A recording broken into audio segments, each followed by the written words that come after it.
이사야 25장 6절에서 8절.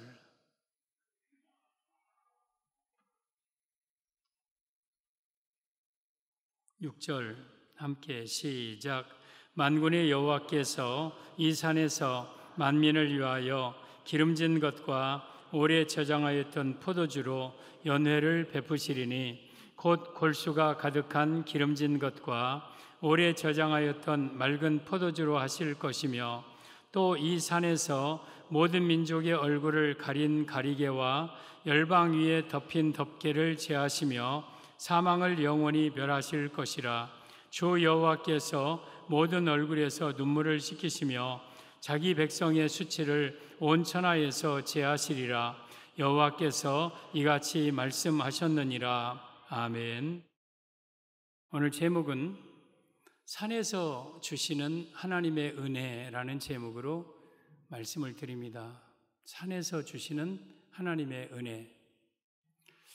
6절에 보면 만군의 여호와께서 이 산에서 연회를 베푸신다.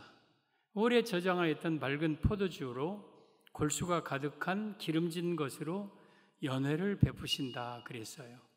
어디에서? 이 산에서. 이 산이 어디냐? 이 산은 시온산, 즉 교회를 가리켜요. 시온산에 예루살렘 성전이 있거든요. 시온은 또 높다라는 뜻을 가지고 있어요. 그래서 시온산은 성전을 가리켜요. 하나님께서 이 성전에 연회를 베푸십니다. 그리고 만민을 성전에 초청합니다. 그리고 이 산에서 하나님이 우리에게 주시는 은혜가 있습니다. 따라서 이 산에서 주시는 하나님의 은혜는 교회에서 주시는 하나님의 은혜를 의미하는 겁니다. 우리가 교회에 나오면 하나님은 우리에게 어떤 은혜를 주시는가 본문을 통해서 세 가지 은혜를 여러분들이 다 받아야 합니다. 그러면 산에서 주시는 은혜는 어떤 은혜인지, 첫째, 얼굴에서 눈물을 씻겨주시는 은혜입니다. 8절에 오면 사망을 영원히 멸하실 것이라 주 여호와께서 모든 얼굴에서 눈물을 씻기시며, 그러니까 모든 얼굴에 눈물이 있는데 그 눈물을 닦아주신다는 것은 산에서 주신 은혜, 첫째, 슬픔의 인생을 기쁨의 인생으로 바꿔주신다는 뜻입니다. 사랑하는 성도들, 우리가 교회에 나오면 하나님이 여러분의 눈물을 닦아주십니다. 그리고 기쁨의 인생을 살게 하십니다. 여기에 오면 모든 얼굴에서 눈물을 닦는다. 그러니까 모든 사람은 다 눈물을 흘려요. 아픔이 있어요. 겉으로 보기에는 그 사람이 아픔이 없는 것 같지만 사람은 나름대로 다 아픔을 가지고 있어요. 그것을 내색을 안 하고 표현을 안 할 뿐이지 사람에게 마음속에는 이런 아픔이 있어요. 시편 90편 10절에 오면 시작. 우리의 연수가 70이요 강건하면 80이라도 그 연수의 자랑은 수고와 슬픔뿐이요 신속히 가니 우리가 날아가나이다. 우리 인생이 7, 80, 8, 90 산다. 그러나 그 인생을 꽉 짜면 두 가지가 똑 떨어진다. 하나는 수고, 하나는 슬픔. 이게 인생이다. 여기에 예외가 없어요. 모든 얼굴에서 눈물을 닦는다는 것은 모든 사람의 마음속에는 이런 슬픔이 있다는 거예요. 아픔이 있다는 거예요. 이게 인생이에요. 우리 창세기 47장에 오면 8절에 우리 야곱이 애굽에 갔을 때에 바로 왕이 야곱에게 물어보는 게 있어요. 저걸 물어봐요. 바로가 야곱에게 묻되 내 나이가 얼마냐? 그러니까 바로 왕, 애굽 왕이 헤브리 사람 야곱이 피난해서 지금 흉년을 피해서 요셉 국무총리의 초청으로 애굽에 온 거예요. 그리고 왕 앞에 섰을 때 왕이 궁금해요. 네 나이가 얼마냐? 하고 물어봐요. 그러자 야곱이 9절에 야곱이 바로에게 이르되 내 나귀날길의 세월이 130년이다. 지금 바로 앞에 섰을 때 야곱의 나이가 130년, 130세였습니다. 내 나이가 얼마 못 되니 우리 조상의 나그네길의 연주에 미치지 못하나 험악한 세월을 보내었나이다. 지금 130년의 인생을 한마디로 야곱이 험악한 세월이라고 해요. 험악한 세월. 여러분, 야곱의 일생을 한번 쭉 보면 야곱은 뱃속부터 형 에서와 싸웠어요. 그리고 태어나면서부터 형 에서의 장자권과 다툼을 합니다. 그리고 속이고 이 장자권의 축복을 받습니다. 그리고 에서의 미움받고 쫓겨납니다. 하란 땅에 쫓아가서 거기서 20년 동안 라반이라는 아주 또한 사기꾼 같은 사람 밑에서 20년 지냅니다. 그리고 하나님의 은혜로 큰 재물을 가지고 오지만 앞에는 에서, 뒤에는 라반, 막 어려움이 있습니다. 그리고 길 가는 길에 자기의 가장 사랑하는 아내 라헬이 아기 낳고 젊어서 죽습니다. 숫곳에 가서 자기 두 아들 시몬과 레위가 할례받게 하고 그 사람들을 다 쳐 죽이는 살인자가 되고, 남은 자녀들은 가서 칼로 다 도륙하고 막 사기꾼 막 도둑놈이 되고 합니다. 냄새나는 가정을 이룹니다. 그리고 형제들끼리 서로 분쟁해서 요셉을 사실은 안 죽였는데 죽였다고 아버지에게 거짓 보고합니다. 그의 옷을 발기발기 찢어갖고 피 묻혀서 이것이 요셉의 옷입니다. 그리고 요셉은 애굽에 팔려갑니다. 야곱은 그 요셉을 잃어버린 줄 알고 요셉을 잃은 굉장히 큰 슬픔에 잠겨 있습니다. 이것이 130년의 야곱의 일생이었어요. 그러니까 험악한 세월을 보내었다는 말이 맞아요. 그러면 야곱만 그렇게 험악한 세월을 사는 것이 아니라 여러분들도 우리도 내 인생의 지난 날을 가만히 보면 사실은 아픔들도 많이 있어요. 슬픈 일, 눈물을 흘릴 일 많이 있었어요.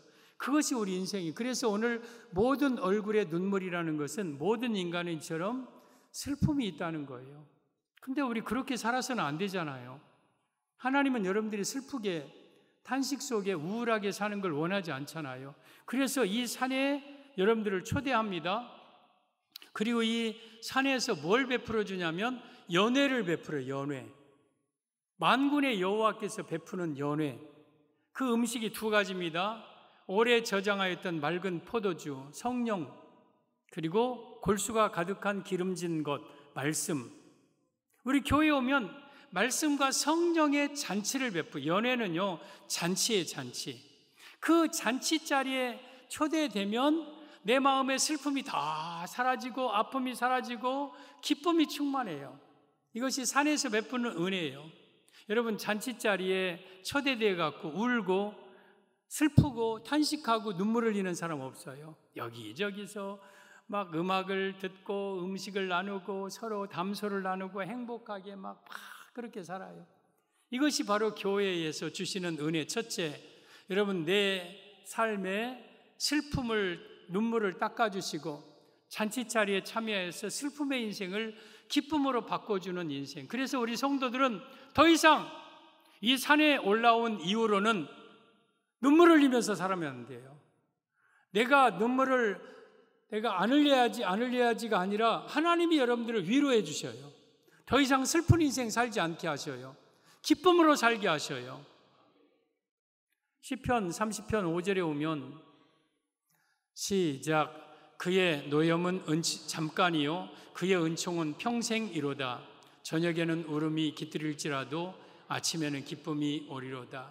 하나님이 우리가 잘못해서 우리를 때로는 노여움을 하실 때가 있어요. 근데 그건 잠깐이요. 그러나 그 노여움 후에 우리에게 주는 은총은 평생이에요. 평생. 저녁에는 울음이 깃들일지라도 우리가 저녁에 슬퍼서 잠을 잘 때 막 슬퍼 이불 뒤집어 쓰고 울어. 그리고 잠을 자다가도 속에서 서러워서 막 흐느껴. 그런 인생. 근데 아침에는 그 노여움, 그 슬픔이 다 사라지고 기쁨이 와요. 기쁨이. 이게 예수 믿는 사람의 삶의 모습이에요. 더 이상 우리에게 있어서 노여움 또한 슬픔은 사라지는 것. 우리 안에 기쁨이 어디에서? 이 산에서 교회를 통해서 11절에도 오면 주께서 나의 슬픔을 변하여 춤이 되게 하시고 나의 베옷을 벗기고 기쁨으로 띠띠우셨나이다. 슬픔, 베옷, 이것은 슬픈 그런 가장 고통스러울 때 입는 옷이에요. 이것을 벗기고 나로 하여금 기쁨으로 띠띠워 주셔서 춤을 추게 하신다. 땅가당가땅따땅따당땅땅땅 아이고 좋아라 좋아 얼씨구 좋네 좋을씨구 엉가당땅 막 교회 오면 이런 인생으로 바꿔주시는 거예요. 이게 교회에서 주시는 첫 번째 은혜예요. 더 이상 여러분의 눈에 눈물을 흘리고 탄식하고 슬프게 고통스럽게 사는 걸 하나님은 원하지 않으시는 거예요. 그래서 여러분들을 춤으로 바꿔주시고 베옷을 벗기고 기쁨으로 띠띠워 주시고 잔치자리에 참여해서 행복하게 살기를 원하시고 그렇게 해주시는 분이 우리 하나님이십니다. 시편 4편 7절에 오면 주께서 내 마음에 두신 기쁨은 그들의 곡식과 새 포도주에 풍성할 때보다 더하니이다. 내가 평안히 눕고 자기도 하리니 나를 안전하게 살게 하시는 이는 여호와시니이다. 내 마음속에 주신 기쁨은 저들이 포도주 곡식이 넘치고 물질이 넘치고 뭔가 잘 돼서 그 기쁨보다 훨씬 더 큰 기쁨이 우리 안에 있는 거예요. 그래서 예수 믿는 사람들은 마음속에는 항상 기쁨이 있어요. 너는 왜 항상 웃니? 괴로워도 눈물 나도 나도 몰라 내 안에 기쁨이 있어요. 우리는 어려운 환경 속에 있는데도 내 안에는 기쁨이 있는 거예요. 이게 예수 믿는 사람의 삶이에요. 시편 35편 이사야 35편 10절에 오면 이사야 35장 여호와의 속량함을 받은 자들이 돌아오되 노래하며 시온에 이르러 여호와의 속량함을 받은다. 죄사함을 받은 성도들이 이제 돌아옵니다. 어디로? 시온으로. 시온은 높다. 교회, 시온성, 시온산 교회에 돌아옵니다. 뭐하며 돌아옵니까? 노래하며 돌아온다. 그들의 머리에는 영영한 희락이 있고, 그러니까 희락은 천국의 상징입니다. 기쁨이 영원한 기쁨이 있다. 그래서 예수님 앞에 시온에 돌아온 자들은 영원한 기쁨이 우리 머리에 있어요. 그리고 기쁨과 즐거움을 얻는다. 이 산에 올라오면 기쁨을 얻고 즐거움을 얻고 슬픔과 탄식이 사라진다. 내 눈에 눈물이 떨어 사라지고 내 안에 탄식이 사라지고 슬픔이 사라진다. 그래서 이 산에서 우리 하나님은 눈물을 닦아주신다. 슬픔의 인생을 기쁨의 인생으로 바꿔주신다. 그래서 우리 성도들은 기쁨이 충만한 삶을 살게 하십니다. 이것이 바로 산에서 주시는 첫째 은혜. 우리 성도들이요, 기쁨이 충만한 삶으로 살아갑시다. 산에서 주시는 은혜. 둘째, 얼굴을 가린 가리개를 제거해 주십니다.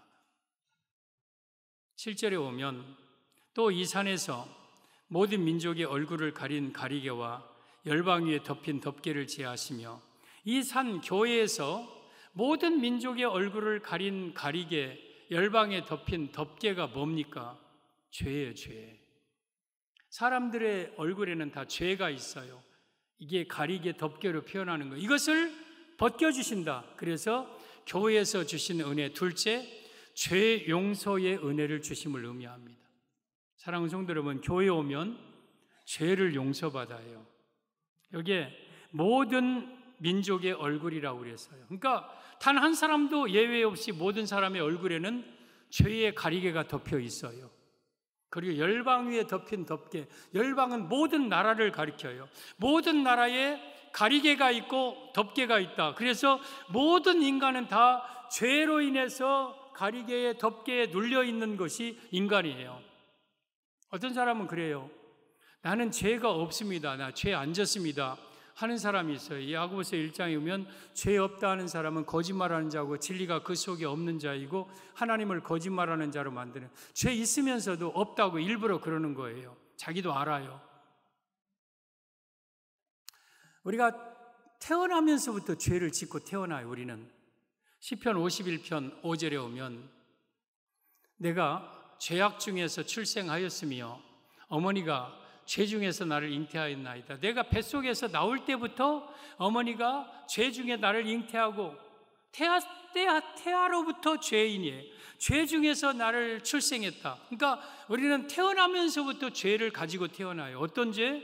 내가 지은 죄는 아니지만 아담이 지은, 인류가 대표로 지은 그 원죄가 내게 유전적으로 내려와서 보통 생육법으로 탄생한 사람은 전부 다 태어나면서부터 죄인인 거예요.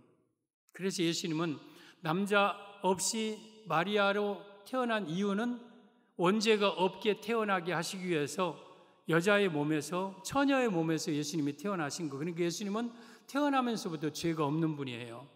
그리고 또 두 번째 죄는 내가 지은 죄, 자범죄라고도 하는데, 내가 태어나면서부터 남을 미워하고 시기하고 질투하고 거짓말하고 또한 나쁜 생각을 하고 또 때로는 뭐 남의 것을 훔치기도 하고 막 이런 모든 게 다 죄거든요. 마음으로, 입술로, 행동으로 지은 죄들, 이 죄를 우리가 다 가지고 있어요. 그러니까 우리는, 여러분, 아담으로부터 유전적으로 지어진 원죄와 내가 태어나면서부터 지금까지 지은 죄, 이것이 내 얼굴을 가리개로 덮고 있고 내 열방 머리를 덮개로 덮고 있는 죄를 가리키는 것. 여기에 예외는 한 사람도 없어요. 모두 다 이 죄 가운데 있는 인생들이에요. 그래서 로마 3장 10절에 의인은 없나니 하나도 없고, 로마 3장 23절에 모든 사람이 죄를 범하였음에 하나님의 영광에 이르지 못하더니, 모든 사람은 다 죄의 가리개에 덮여 있어요. 죄인이라는 뜻이에요. 그러면 이 죄의 결과로는 로마서 6장 23절에 여러분, 죄의 싹은 사망이라고 그랬어요. 지옥이에요, 지옥. 우리가 죄를 가지고 그대로 죽으면 그대로 지옥 갑니다. 내가 나쁜 사람이라서 지옥 가는 게 아니고, 내가 악한 일을 많이 해서가 지옥 가는 게 아니고, 애초부터 나는 죄를 가지고 태어났고 살아오면서 죄를 가지고 살아왔기 때문에 이 죄값으로 지옥 가는 것이 하나님의 공의예요. 공의. 지옥 안 가면 큰일 나요. 하나님의 공의가 무너지는 거. 반드시 죄인은 지옥 가야 돼요. 그러면 내 얼굴을 가린 가리개와 열방에 덮인 덮개를 내가 어떻게 제거하느냐?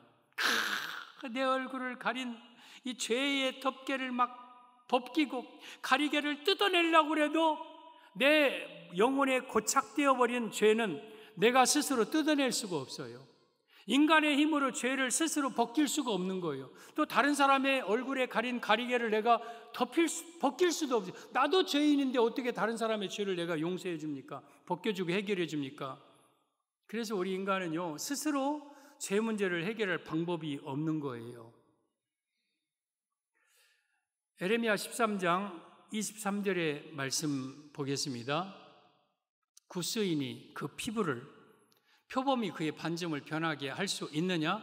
할 수 있을진데 악에 익숙한 너희도 선을 행할 수 있으리라. 구스는 이디오피아, 아프리카 사람들, 흑인들이잖아요.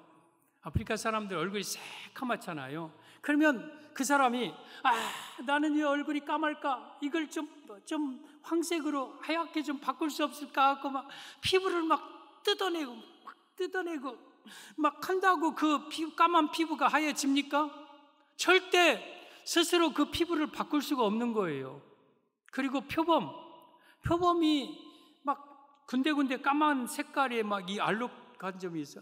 왜 이 표범이 막 내 이불을 뜯어내고 막 그 까만 점을 뜯어낸다고 이 까만 점이 없어집니까? 없어질 수 없는 거예요. 그렇듯이 악에 익숙한 너희도, 만약에 표범이 이렇게 할 수 있다면 할 수 없듯이 너희는 선을 행할 수 없다. 그러니까 우리는 원래 악에 익숙한 사람들이 죄 가운데, 그래서 우리 스스로 그 죄를 벗겨낼 수 없고 죄 문제를 해결할 수 없다는 것이에요.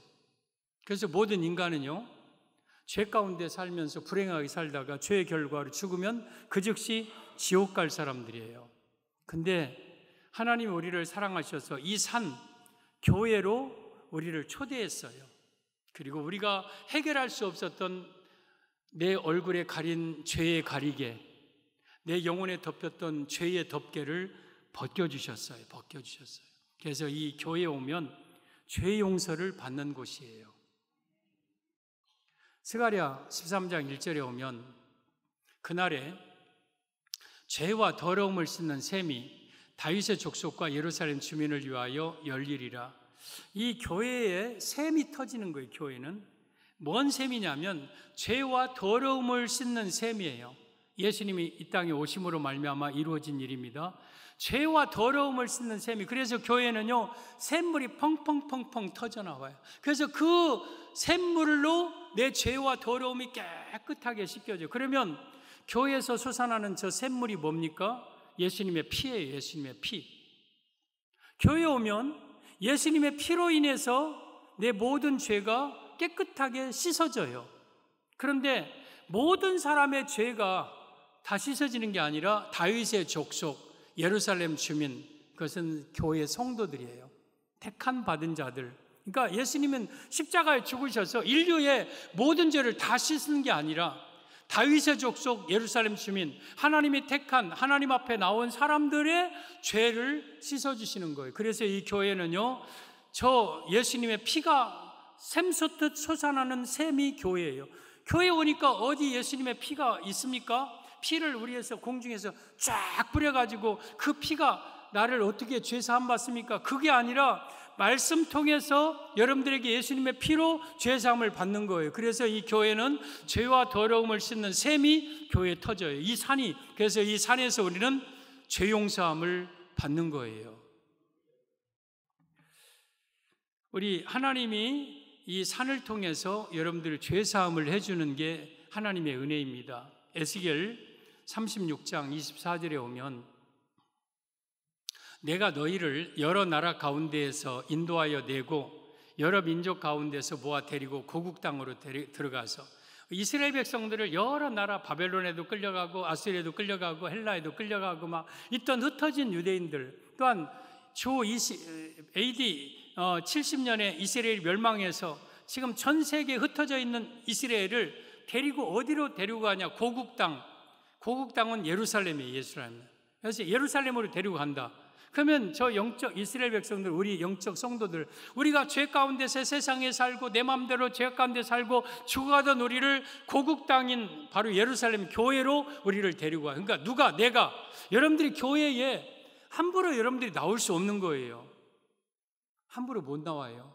하나님이 데리고 교회로 인도한 자들만 교회에 나올 수 있는 거예요. 그래서 여러분들은 이 교회에 와서 앉아있다는 자체만 해도 하나님의 은혜예요. 지금 교회 예루살렘 고국 땅으로 여러분들을 데리고 온 거예요. 그러면 이 고국 땅에서 예루살렘 성전에서 뭘 하느냐? 25절 중요하니까 한번 같이 읽어볼까요? 시작. 맑은 물을 너희에게 뿌려서 너희로 정결하게 하되 곧 너희 모든 더러운 것에서와 모든 우상 숭배에서 너희를 정결하게 할 것이며. 교회에 오면 여러분들에게 맑은 물을 뿌려요. 맑은 물. 아까 죄와 더러움을 씻는 샘과 같은 겁니다. 저 맑은 물이 뭐냐? 예수님의 피예요. 예수님의 피가 교회 안에 있어요. 그래서 우리를 정결하게 합니다. 죄에서 정결하게 합니다. 뭐에서? 모든 더러운 것, 모든 우상 숭배. 내가 살아가면서 우상 숭배하고 모든 더러운 것, 죄를 가리킵니다. 이런 것에서 우리를 정결하게 한다. 어디에서? 이 고국 땅 예루살렘 이 시온산 교회에서. 그래서 이 교회는 죄를 용서받는 곳이 교회입니다. 죄를 용서받는 곳. 다른 종교에 구원이 없고 천국이 없습니다. 왜 그러냐면 거기에는 예수님의 피가 없어요. 예수님의 피가. 어떤 종교도 예수님의 피가 없어요. 그러니까 죄 용서함을 받지 못하고 죄 가운데 그대로 살다가 지옥 가는 거예요. 그런데 교회에 나오면 교회는 예수 십자가에 피가 있는 곳이에요. 히브리서 9장 22절에 피 흘림이 없이는 죄 사함이 없다고 그랬어요. 죄 없으신 예수님의 피만이 우리를 정결하게 하는 피입니다. 그리고 그 고국 땅 이 산에 그 피를 뿌려서 우리로 하여금 죄 용서함을 받게 하는 곳이 바로 교회입니다. 그래서 교회로 인도하여 우리를 하나님은 우리 눈물 닦아주신다. 슬픔의 인생을 잔치자리에 참여하는 기쁨의 인생으로 바꿔주시고, 그리고 또한 우리 모든 얼굴에 가린 가리개와 덮개를 제거해 주신다. 죄악을 벗겨주시고 죄를 용서해 주십니다. 이게 교회를 통해서 받는 두 번째 은혜입니다. 이 산에서 받는 은혜, 셋째, 사망을 영원히 멸해 주십니다. 8절에 사망을 영원히 멸하실 것이라 주 여호와께서 모든 얼굴에서 눈물을 씻기시며 자기 백성의 수치를 온천하에서 제하시리라. 여호와께서 이같이 말씀하셨느니라. 이 산에 온 자들에게는 내가 사망을 멸해 줄 거다. 그러면 이 말씀의 의미는 이 산 교회에서 주시는 은혜, 셋째, 우리를 천국에 들어가게 하심을 의미합니다. 여러분, 사망은요, 두 가지 사망이 있어요. 하나는 육체적인 사망이 있고 영적 사망도 있지만 크게 영원한 사망이 있어요. 이게 다 죄의 결과예요. 창세기 2장 17절에 오면 선악을 알게 하는 나무의 열매는 먹지 말라. 내가 먹는 날에는 반드시 죽으리라. 선악과를 먹은 것이 죄입니다. 죄로 인해서 반드시 죽는다. 사망이 온다. 그래서 원래 아담과 하와를 죽지 않도록 지었는데 선악과 따먹고 그에게 죽음이 옵니다. 그리고 저 사망은 영원한 사망, 지옥을 포함하는 것. 그래서 우리가 죄로 인해서 살다가 육체적인 죽음도 죄의 결과입니다. 사람이 살다가 이제 병 걸리고 나이가 먹으면 노쇠해서 마지막 숨 내쉬우고 주무십니다. 잡니다. 이게 영혼에 떠나는 거예요. 내 몸에서. 이게 사망이에요. 근데 이것으로 끝나는 게 아니라 두 번째 사망이 있어요. 그 영혼이 지옥에 가는 거예요. 죄의 결과로. 죄의 싹슨 사망이라고. 그래서 죄로 인해서 우리 인간은 죽음이 오고 그리고 지옥에 갑니다. 근데 이 산에 올라온 자는 사망을 멸해준다 그랬잖아요. 지옥에 가지 않는다는 뜻이에요. 그러면 우리를 천국에 가게 하십니다. 이것이 교회를 통해서 내게 주신 은혜입니다. 여러분이요, 우리가 이 산에 오기 전까지는 모든 사람은 다 죄인이에요. 그리고 죄의 결과로 허덕이면서 눈물을 흘리면서 고통스럽게 막 전쟁, 기근, 고난, 아픔, 질병, 사고, 막 고통, 그런 눈물 이런 것들 속에서 허덕이면서 인생을 살다가 그리고 그 죄의 결과로 지옥 갑니다. 그런데 그런 자가 이 산에 오잖아요. 그러면 하나님께서 먼저 죄의 가리개를 벗겨주십니다. 죄 용서해 줍니다. 그러니까 그 안에 막 슬픔이 사라지고 기쁨이 충만합니다. 문제가 해결됩니다. 그리고 이 세상 떠나면 천국에 들어갑니다. 이것이 이 산에서 받는 은혜예요. 그래서 이 교회에서 받는 은혜는 돈 주고 살 수 없는 엄청난 은혜를 이 교회에 나오면 받을 수 있는 겁니다. 그래서 우리는 더 이상 사망에 매여 있을 수 있는 분이 아니에요. 여러분, 고린도전서 15장에 55절에 오면 사망아 너의 승리가 어디 있느냐? 사망아 내가 쏘는 것이 어디 있느냐? 사망이 쏘는 것은 죄요 죄의 권능은 율법이니라. 여러분, 우리 고린도전서 15장은 부활장입니다. 여러분, 우리 부활한 우리 성도들은요 사망을 향하여서 막 비웃어요. 하하하하하 사망아 내 승리가 어디 있느냐? 사망아 내가 쏘는 것이 어디 있느냐? 죄인이나 쏘지만 우리는 죄 사함 받은 자들이다. 그래서 사망을 향하여서 웃을 수 있는 자, 사망 앞에서 떵떵거리고 큰 소리 칠 수 있는 권세, 이 권세를 예수님 앞에 나오면 이 산에서 받는 것. 그래서 우리는 더 이상 지옥에 들어가지 않는 자예요. 지옥을 향하여 비웃는 자, 지옥 앞에서 큰 소리 칠 수 있는 자, 이게 바로 이 산에서 받은 은혜 받은 성도의 삶입니다. 우리 성도 여러분, 우리는 이 산에서 여러분 우리는 이처럼 사망의 삶, 지옥 갈 인생이 천국 가는 인생으로 바꿔진 거예요. 이 산에서 우리는 슬픔의 인생이 기쁨의 인생으로, 죄의 가리개와 덮개를 벗겨주셔서 죄 용서함 받고 그리고 천국에 들어가는 축복을 받습니다. 그런데 은혜는 독점하는 게 은혜가 아니에요. 나만 기쁘게 살고, 나만 예수님 잘 믿고, 나만 천국 가고, 아이고 좋아라, 아이고 좋아라, 이렇게 살면 안 돼요. 은혜는 나눠야 돼요. 디모데전서 2장 4절에 오면 하나님은 모든 사람이 구원을 받으며 진리를 아는 데 이르기를 원하시느니라 그랬어요. 요한복음 10장에도 보면 이 우리에 들지 아니한 다른 양들도 내가 인도할 터이니 그들도 내 음성을 듣고 한 무리가 되어 한 목자에게 있으리라. 이 우리는 교회예요. 교회 안에 우리만 사랑하고 우리만 구원받는 것을 원하지 않으셔요. 그래서 우리는 길거리에 가면 택한 백성들과 택하지 아니한 백성들이 막 섞여서 살아요. 근데 우리 전도를 통해서 그 중에서 택한 백성들을 주께로 인도하는 거예요. 그래서 이 산으로 데리고 와서 우리가 이처럼 큰 은혜를 받았듯이 그들에게도 이 은혜를 받게끔 살아가게끔 해야 되는 거예요. 그들이 초청한다고 교회에 오지 않아요. 절대 안 옵니다. 막 핑계대고 안 오고 막 그래요. 교회에 오는 걸 마귀가 그렇게 쉽게 두지 않아요. 그럼에도 불구하고 누가복음 14장 23절의 말씀처럼 강권하여서라도 데리고라도 어떻게든지 이 교회에 나오면 우리가 받은 죄사함의 은혜, 우리가 받은 눈물 씻김의 은혜, 우리가 받은 사망이 멸하는 천국의 은혜를 그들도 받게 하는 거예요. 이걸 하나님이 원하시는 거예요. 그래서 우리 교회에서는 다음 청동원 전주지를 하면서 이런 기회를 우리가 서로 만드는 거죠. 저는 여러분만 이 구원의 은혜를 누리지 마시고 여러분 가족, 주변, 친구 또한 지나가는 모든 행인들 전부 다 이 주께로 인도하여서 내가 이 산에서 받은 이 세 가지 은혜를 저들도 받기 위해서 한 무리가 되어서 함께 천국을 향하여 나아가는 그러한 우리 성도들 되어서 하나님께 큰 영광 돌리시기를 예수님의 이름으로 축복합니다.